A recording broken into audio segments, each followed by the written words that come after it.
50 ans après, les slogans n'ont pas changé. Et ce n'est pas seulement pour célébrer le fameux arrêt de 1973 que ces manifestantes à New York les reprennent. Car depuis le 24 juin dernier, le droit constitutionnel à l'avortement est révoqué. C'est désormais à chaque État de statuer. Un recul des droits pour ces Américaines.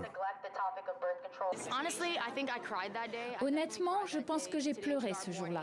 Vraiment pleuré ce jour-là.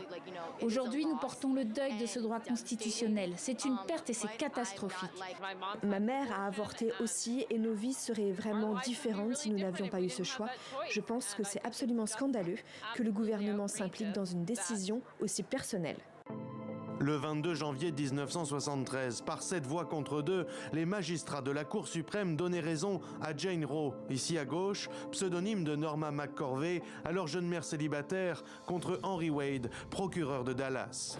L'arrêt faisait depuis jurisprudence dans tout le pays, jusqu'en juin dernier donc. Entre-temps, les conservateurs et les milieux religieux rassemblés ce week-end à Washington ont porté au pouvoir, avec Donald Trump et jusqu'à la Cour suprême, leur vision du monde et de la femme.